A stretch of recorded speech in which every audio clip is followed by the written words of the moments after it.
السلام علیکم ورحمۃ اللہ وبرکاتہ۔ اللہ سے دعا کرتے ہیں کہ آپ لوگ خیریت سے ہوں گے۔ رپلائی علامہ ابتسام آن نبی صلی اللہ علیہ وسلم نے منافق کا جنازہ کیوں پڑھایا؟ تو اس کے بارے میں جو ہے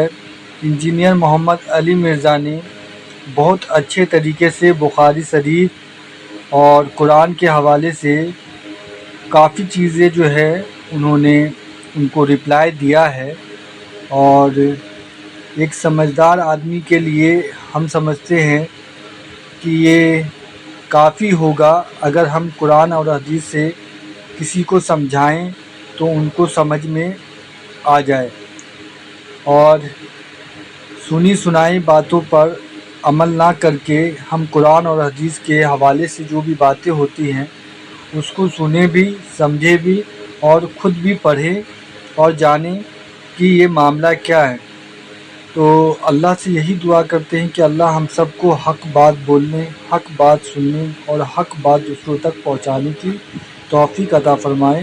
اور جو بھی غلطیاں ہم سب سے ہوئی اللہ ہمیں معاف فرمائے، آمین ثم آمین۔ علم کے اندر بیٹھا ہوا ایک بازاری آدمی جو ہے وہ تو حضرت رسول اللہ صلی اللہ علیہ وسلم سے صحب اور حتا کے امکان کا جو ہے اس کو بار بار اجاگر کرنے کی کوشش کرتا ہے۔ انبیاء کرام علیہ السلام اللہ کے مخلص بندے ہیں، چنے ہوئے بندے ہیں، وہ کبھی بھی گناہ نہیں کرتے، وہ اپنی پیدائش سے لے کے وفات تک گناہوں سے محفوظ اور معصوم ہوتے ہیں۔ رہا لغزش یا اجتہادی خطا جو گناہ نہیں ہوتی، اس کی ایکسیپشن اپنی جگہ موجود رہے گی، اور وہی واقعات ہیں جو قرآن کے اندر رپورٹ ہوئے ہیں، بخاری مسلم میں بھی رپورٹ ہوئے ہیں۔ اگر یہ بنیادی بات سمجھ لیں گے تو آپ کو یہ پورے کا پورا عقیدہ سمجھ آ جائے گا۔ منافقین کا جنازہ پڑھانے والا جو ایشو تھا عبداللہ ابن ابی کا، سورہ توبہ میں آیت نازل ہوئی کہ آپ اگر ان کے لیے 70 دفعہ بھی مغفرت کریں نا، ہم ان کی توبہ قبول نہیں کریں گے، یہ اللہ اور اس کے رسول کے باغی ہیں۔ یہ آیت نازل ہو چکی ہوئی تھی۔ اسی دوران عبداللہ بن ابی مر گیا۔ غزوہ تبوک کے بعد جب منافقین کھل کے سامنے آ چکے، نبی علیہ السلام کو منافقین کے نام بھی بتا دیے گئے تھے جو حذیفہ بن یمان کو بتائے، اور آپ علیہ السلام کو غلبہ بھی حاصل تھا۔ رومن امپائر آپ سے بھاگ چکی ہوئی تھی، مسجد درار بھی آپ نے توڑوا دی ہوئی تھی، اپنے پاور کو ایگزیکیوٹ بھی کر لیا تھا، پھر بھی آپ صلی اللہ علیہ وآلہ وسلم نے شفقت فرمائی۔ عبداللہ ابن ابی کا بیٹا جو ہے نا وہ صحابی تھا، اس کا نام بھی عبداللہ تھا، اس نے آ کے آپ سے ریکویسٹ کی کہ یہ ظاہراً تو کلمہ ہی پڑھتا ہے نا، تو اس کے کلمے کا ظاہر ہے وہ آپ علیہ السلام نے ریگارڈ کیا۔ حالانکہ کئی بار حضرت عمر نے اجازت مانگی کہ یا رسول اللہ اجازت دیں اس کا گلا کاٹ دیا جائے، آپ فرمایا کہ چھوڑ دو، لوگ کہیں گے یہ اپنے ساتھیوں کو قتل کرواتا ہے۔ تو سیدنا عبداللہ جو عبداللہ ابن ابی کا بیٹا تھا، اس نے ریکویسٹ کی تو آپ نے اپنا کرتا دیا۔ مسلم شریف میں تو بڑی ڈیٹیل سے احادیث موجود ہیں، بخاری میں بھی ہے، اور قبر میں اتارا، لعاب دہن مبارک منہ میں ٹپکایا۔ اسی دوران جب نبی علیہ السلام جنازہ پڑھانے جا رہے تھے تو سیدنا عمر سامنے آ کے کھڑے ہو گئے، کہا یا رسول اللہ آپ کو تو اللہ تعالیٰ نے منع کیا ہے جنازہ پڑھانے سے۔ یار جو بات حضرت عمر کو سمجھ آ رہی تھی رسول اللہ کو سمجھ نہیں تھی کیا؟ نعوذ باللہ، سوچنے والی بات ہے، یقیناً سمجھ تھی، لیکن وہی بات جو شفقت والا عنصر جو آپ کے اندر تھا نا وہ ڈومیننٹ تھا۔ آپ کے الفاظ دیکھیں کیا ہیں، بخاری و مسلم میں دونوں میں حضرت عمر نے کہا کہ یا رسول اللہ آپ کو اللہ نے منع کیا ہے۔ حضرت عمر اللہ کی منشا کو سمجھ چکے ہوئے تھے،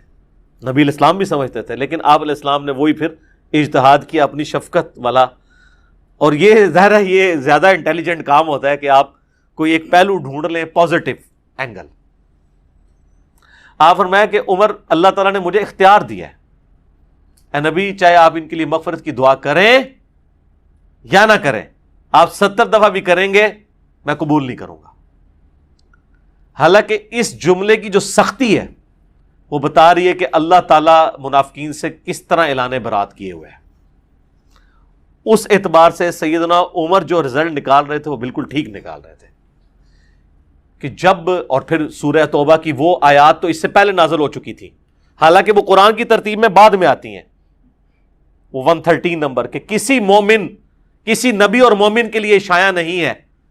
کہ اسے یہ پتہ چل جائے، خواہ اس کا کوئی قریبی رشتہ دار ہی ہو کہ وہ کفر پہ مرا ہے، کہ اس کے لیے دعائے مغفرت کرے۔ تو جنازہ کیا ہوتا ہے؟ دعائے مغفرت۔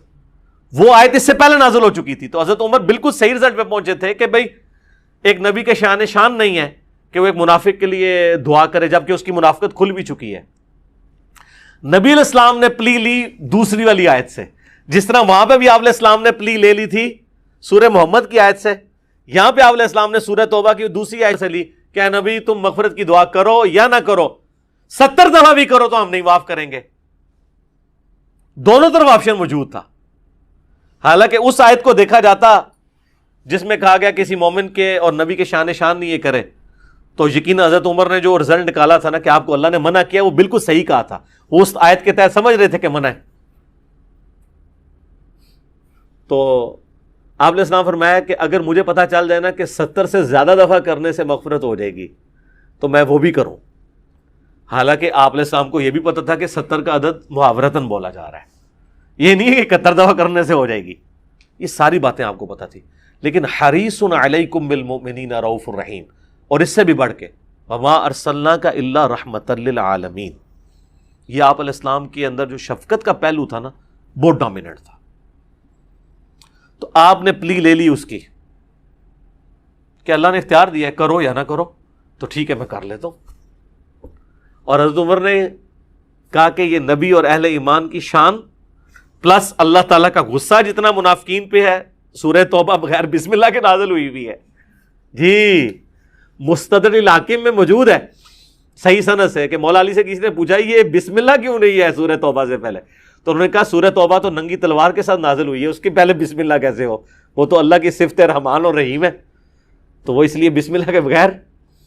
نازل ہوئی ہے۔ تو یہ سورہ توبہ کی ساری آیات ہیں۔ خیر آپ علیہ السلام نے جنازہ پڑھایا، اپنے ہاتھوں سے دفنایا، کرتا پہنا دیا، لعاب دہن ڈالا، کتنی شفقت ہے۔ اس کا الٹیمیٹلی یہ فائدہ ہوا کہ منافقین کے دل میں نبی علیہ السلام کے لیے نرم گوش آیا، اور کئی لوگوں کو ہو سکتا ہے اللہ نے ایمان کی دولت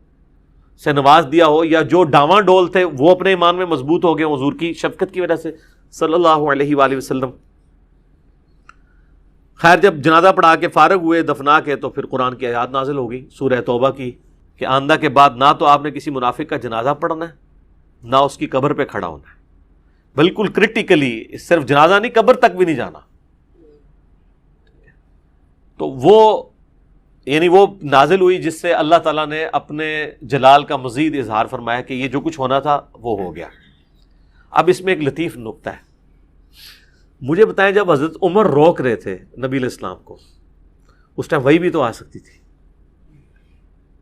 این اس موقع پہ رسول اللہ کو روکا جا سکتا تھا، یہ پاسبل تھا، اللہ کے لیے وہی بھیجنا کو مسئلہ تھا۔ تو اللہ تعالیٰ اپنے نبی کی خواہشات کا بھی بعض اوقات خیال رکھتا ہے، یہ ایک شفقت اور محبت کے اعتبار سے کہ ٹھیک ہے یہ ایکٹیویٹی پرفارم کر لے بعد میں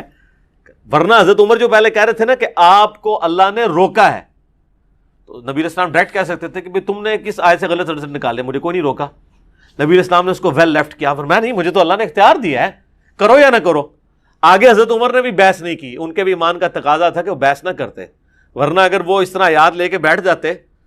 تو معاذ اللہ اپنا ایمان خطرے میں ڈال لیتے۔ ویسے بخاری مسلم میں آتا ہے کہ بعد میں جب یہ ممانعت نازل ہوئی تو میں پوری زندگی یہ سوچتا تھا یار میں نے حضور پہ اتنی دلیری کی کہ میں آپ کو آگے روکنے کے لیے آ گیا، اللہ کے رسول مجھ سے بہتر جانتے تھے، ٹھیک ہے۔ تو یہ ساری کی ساری چیزیں اس طرح کی ایکٹیویٹیز پہ جب اجتہادی خطا کا لفظ یا لغزش کا لفظ بولا جاتا ہے، وہ اس لیے نہیں بولا جاتا کہ وہ انٹینشنلی کوئی نبی نے کوئی نافرمانی کی ہوتی ہے نعوذ باللہ، بلکہ کہ دو چیزوں میں سے جو زیادہ بہتر چیز تھی نا اس کو اڈاپٹ نہیں کیا ہوتا، اسی لیے خلاف اولا کی ٹرم بھی استعمال کی جاتی ہے۔ بہرحال کئی جگہ ظاہر ہے پھر آپ کے لیے اس کو جسٹیفائی کرنا اس طرح ممکن نہیں ہوتا، تو اس لیے یہ جو معصومیت کا عقیدہ وہی والا ہے جو عقیدہ اہل سنت کے ہاں شروع سے چلتا آ رہا ہے کہ انبیاء کرام علیہ السلام گناہ نہیں کریں گے۔ رہی لغزش اور اجتہادی خطا تو وہ قرآن کے اندر چونکہ انبیاء کے واقعات آئے ہیں، حتیٰ کہ میں نے آپ کو بتایا کہ جب بہار شریعت میں کم از کم انہوں نے مان تو لیا نا کہ اس طرح کے واقعات قرآن میں موجود ہیں۔ بہار شریعت کے اندر مفتی امجد علی صاحب نے، جو اعلیٰ حضرت احمد بریلوی صاحب کے خلیفہ ہیں، انہوں نے لکھا ہے کہ قرآن حکیم کی جن آیات کے اندر اللہ تعالیٰ نے انبیاء کرام کے اوپر ان کی لغزشوں کے اوپر، ان کو ہم گناہ نہیں کہتے، لغزش کہتے ہیں، یا اسے ہم اجتہادی غلطی یا اجتہادی خطا کہتے ہیں، وہ گناہ نہیں ہوتے، عتاب فرمایا ہے اللہ نے، وہ واقعات قرآن کی تلاوت اور حدیث پڑھنے کے علاوہ، بس یہ دو ایکسیپشنز ہیں، اس کے سوا بیان کرنا قطعاً حرام ہے۔ اور قرآن کیا کہتا ہے سورۃ الاعراف کے اندر کہ ہم نے قصہ آدم اور ابلیس اس لیے بیان کیا تاکہ اے اولاد آدم، جس طرح شیطان نے تمہارے ماں باپ کو ورگلایا، اور اس میں تو بڑے سخت الفاظ ہیں، اور ان کے کپڑے اتروا دیے اور ان کی شرمگاہیں ان پہ کھلوا دی، کیونکہ جنتی لباس اتر گیا تھا نا، کہیں تمہیں نہ اس فتنے میں مبتلا کرتے۔ اللہ تعالیٰ تو کہہ رہا ہے اس کے عبرت حاصل کرنی ہے، اور یہ کہ ان لوگ کیا کہہ رہے ہیں، اس کو بیان کرنا حرام ہے۔ اب کوئی کہنا نہیں وہ انہوں نے اس لیے کہا کہ وہ ویسے کوئی بیان کر کے توہین نہ کرتا رہے۔ سر مسلمان نے قصہ آدم اور ابلیس بیان کر کے آدم علیہ السلام کی توہین کا کبھی تصور بھی لانا ہے؟ اس کو کیا ملنا ہے؟ مسلمان تو انبیاء کی عزت کرنے والے ہوتے ہیں، جب بھی بیان ہوگا وہ عبرت کے لیے بیان ہوگا، توہین کرنے کے لیے تو مسلمان نے تو کبھی نہیں بیان کرنا، خام خواہی کہانی بنا لی ہوئی ہے۔ تو بیسیکلی وہ اس کو تقریر میں بیان کو بھی حرام سمجھتے ہیں اور کہتے ہیں تلاوت کرنا ہے۔ تلاوت کا مطلب ہے عربی، اردو نہیں۔ عربی پڑھنی ہے ان لوگوں کے سامنے جن کو عربی آتی نہیں ہے، تاکہ ان کو پتہ ہی نہ چلے کیا لکھا ہوا بیچ میں۔ اس لیے میرا تو کافی عرصے سے مطالبہ ہے کہ نان عرب کنٹریز کے اندر قرآن حکیم بغیر ترجمے کے چھاپنا جرم ہونا چاہیے۔ یہ تو آپ جان بوجھ کے لوگوں کو طوطا بنانے کی کوشش کر رہے ہیں۔ پاکستان کے آئین میں یہ شک ہونی چاہیے کہ پاکستان میں کوئی قرآن بغیر ترجمے کے شائع نہیں ہوگا، عربی اور ترجمہ، چاہے نیچے لکھا ہو چاہے ایک پیج پہ عربی آ جائے۔ اگر وہ کہتا ہے نا کنٹینیوٹی رکتی ہے، تو آپ دیکھیں ترجمان القرآن والوں نے مولانا مودودی رحمہ اللہ تعالیٰ کا شائع کیا ہے ترجمہ، رائٹ والے پیج کے اوپر صرف عربی ہے اور لیفٹ والے پہ صرف اردو ترجمہ ہے، تو آپ کی کنٹینیوٹی بھی نہیں رکتی۔ اگر کسی نے صرف عربی پڑھنی ہے عربی پڑھے، اس نے اردو پڑھنی ہے صرف اردو پڑھتا جائے، لیکن بغیر ترجمے کے نہ چھپے، اور اس طریقے سے بغیر عربی کے بھی نہ چھپے، وہ بھی غلط ہے، کیونکہ ترجمہ کرنے والا بہرحال انسانی کوشش ہے، کہیں پہ اس کو خطا ہو سکتی ہے۔ قرآن کا اوریجنل ٹیکسٹ اپنی جگہ موجود ہونا چاہیے۔ ہمارے پاس تو یہ فخر ہے کہ ہماری کتاب محفوظ ہے الحمدللہ، تو ہم اس کو کیوں نہ چھاپیں اس طریقے سے؟ اسی طریقے سے چھاپنا چاہیے، اور اس چیز کو انشور کرنا چاہیے حکومت کو کہ بغیر ترجمے کے قرآن نہ چھپے۔ باقی یہ جو قرآن سے وہ سورۃ البقرہ کی آیت پیش کرتے ہیں، پہلے پارے کی آخر والی آیت تلک امۃ قد خلت، وہ بھی آؤٹ آف کانٹیکسٹ ہے۔ وہ تو اللہ تعالیٰ فرما رہا ہے کہ یہودیوں تمہیں حضرت ابراہیم کی نسبت کام نہیں دے گی، وہ ایک امت تھی گزر گئی، ان کے لیے ان کے اعمال ہیں، تمہارے لیے تمہارے اعمال ہیں۔ تمہیں یہ نہیں پوچھا جائے گا انہوں نے کون سے نیک اعمال کیے، تمہیں تمہارے نیک اعمالوں کے بارے میں پوچھا جائے گا، کیونکہ اس میں ہے لہا ما کسبت ولکم ما کسبتم، علیہا مکتسبت نہیں ہے، ان کے لیے ان کے نیک اعمال ہیں، ورنہ ہوتا ہے علیہا، ان پہ ان کی نعوذ باللہ برائیوں کا وبال ہے اور تم پہ تمہاری برائیوں کا وبال ہے۔ قرآن تو پورے کا پورا اس پہ کھڑا ہے کہ وہ تاریخ میں ہونے والی غلطیوں کو ہائی لائٹ کرتا ہے،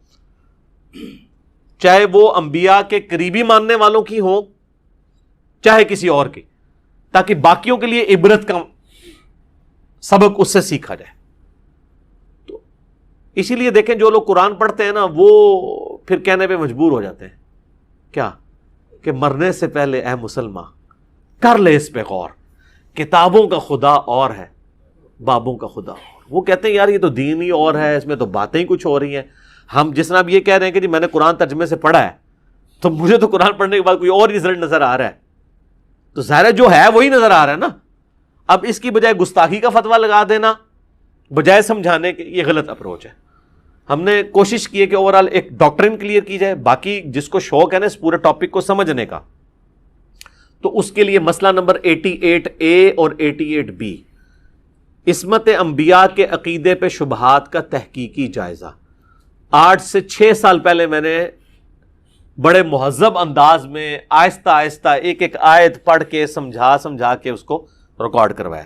یہ لیکن یہ کہ ایک کلپ کی فارم میں ایک نٹ شیل کے اندر ایک گفتگو میں نے کر دی تاکہ آپ کو اوورال ایک ڈاکٹرن کلیئر ہو جائے اور آپ کو یہ معاملات سمجھنا آسان ہو جائے. اور انشاءاللہ آپ دیکھیں گے ہم تو بہت پہلے اس چیز کو بھانپ گئے تھے اور اب تو یہ کھل کے سامنے آ گئی چیز کہ اب مستقبل کا دور یہی ہے کہ ہر چیز علمی ڈسکشن میں ٹیبل ٹاک کے اوپر آئے گی. آپ چھپا نہیں سکتے, پردہ نہیں ڈال سکتے, یہ نہیں کہہ سکتے خاموشی اختیار کرو, یہ سوال نہ پوچھو. اس طرح پھر ہماری آنے والی نسلیں جو ہیں نا وہ دین سے بیزار ہو جائیں گی. یا تو ان کو آپ سلوشن دیں گے, ادروائز وہ پھر آپ کو آپ کے حال پہ چھوڑ جائیں گے, کیونکہ آپ کے بارے میں وہ سمجھ لیں گے کہ یار ان کے پاس جواب نہیں, اس لیے ہمیں کہہ رہے ہیں کہ. اور حقیقت بھی ہے کہ علماء کے پاس جواب نہیں ہوتا تو تب وہ کہتے ہیں کہ اس ٹاپک کو چھوڑ دو, پھر بھی آپ چھیڑیں تو پھر کہتے ہیں آپ کو بات کرنے کی تمیز نہیں ہے. کوئی اس طریقے سے بیچ میں پوائنٹ نکالتے ہیں کہ وہ جی ہاں وہ اس میں وہ کہا جاتا ہے نا پچ کھود دینا. ایک تو ویسے ایک محاورہ ہے یہ پچ کھود دینے والا بھی ہے, ایک اور بڑا محاورہ ہے وہ ہے تھوڑا سا نٹوریس ہے, وہ پورا تو بیان نہیں کرتا. وہ پنجابی میں ایک محاورہ بولا جاتا ہے, وہ بچپن میں کسی نے بنٹے کھیلے تو جو وہ اس گیم کو خراب کرنا جاتا ہے تو وہ اس میں صرف گتھی کہنے نا جس ہول کے اندر وہ بنٹا پھینکا جاتا ہے, تو جس نے گیم خراب کرنی ہوتی ہے وہ کیا کرتا ہے, ہاں نہیں خراب نہیں کرتا ہوتے جا کے, ہاں جی یہ دیکھا نا بڑے بندے بولے نے, تو وہ محاورہ ہی بولا جاتا ہے. پچ کھودنے والا تو بڑا مہذب سا ایک ہے, یہ کرکٹ کی وجہ سے پرانے بزرگوں کے لیے وہ گتھی والا محاورہ ہے اور نئے بچوں کے لیے ہے کہ پچ نہ کھودیں, بچوں کو سمجھائیں. ٹھیک ہو گیا جی.